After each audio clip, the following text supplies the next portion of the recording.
हबीबना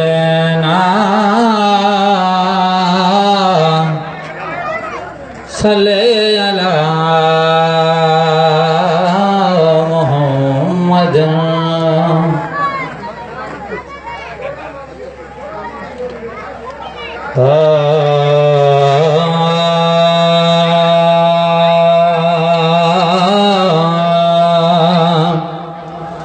आयो हुजूर घर आमना जग रोशन थो, बिजली बिना जग रोशन थो, बिजली बिना।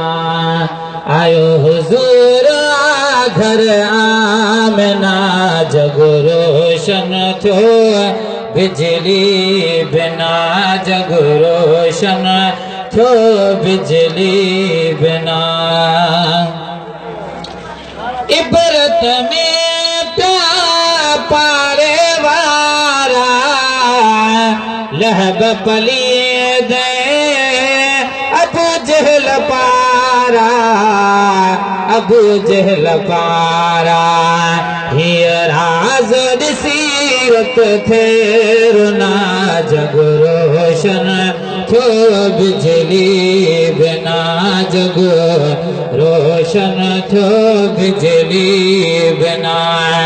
आयो हुजूर घर आमना जग रोशन थो, बिजली बिना जग रोशन थो, बिजली बिना। आयो जनाबे हजरत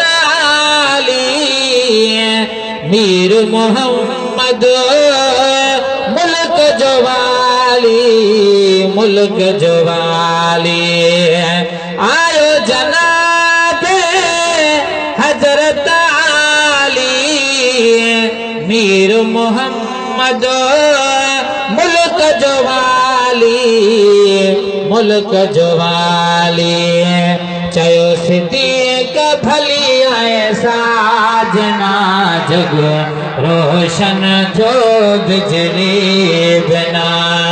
आयो हुजूर घर आमना जग रोशन थो, बिजली बिना जग रोशन थो, बिजली बिना। मदीने असांजी सना हले त सुभाणे जा दिल खोले करो। हिकु त गुलन जा हार है कादा, अमेड़ीअ जे लए हूर ने आदा, हूर ने आदा। हिकु त गुलन जा हार है कादा, अमेड़ीअ जे लए हूर ने आदा, हूर ने आदा।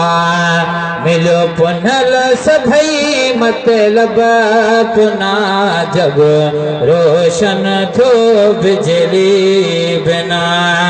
आयो हुजूर घर आमना जग रोशन थो, बिजली बिना जग रोशन थो, बिजली बिना।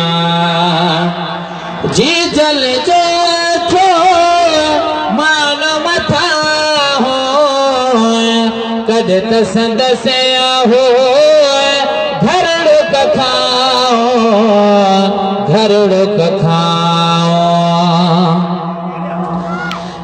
वीरात अरब हल अजनबी आया, दीह दरवाजे मथा जन गुलड़ा बरसाया।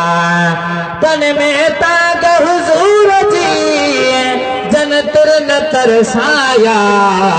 गुलाम नबी गमगीनड़ा मुझे सजन सरचाया, के व्या के आया मुझे दिल बरज दीदार ले।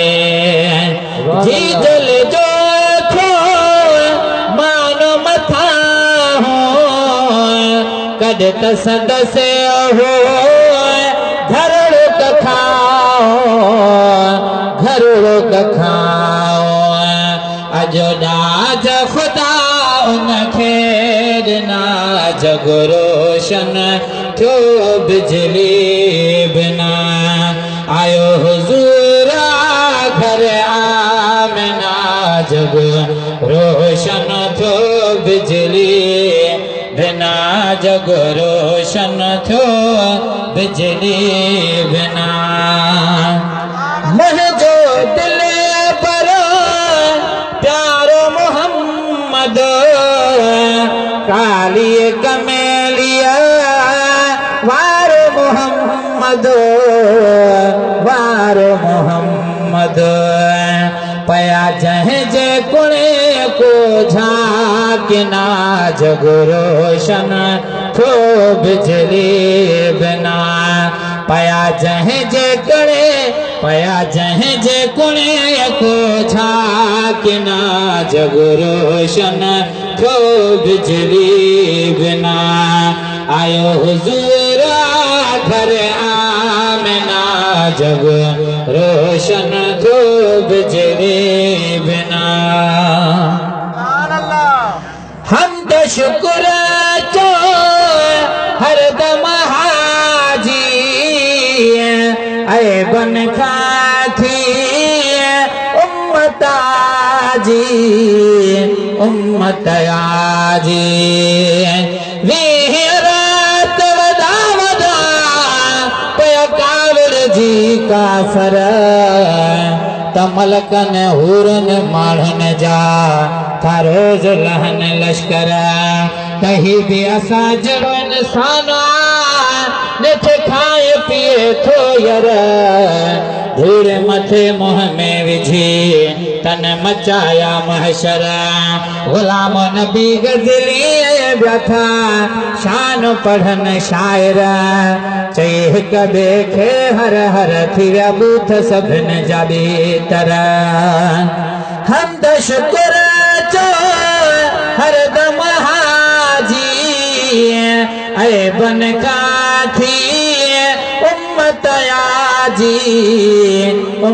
आजी सदा गुलाम नबी गाइज सना जग रोशन थियो बिजली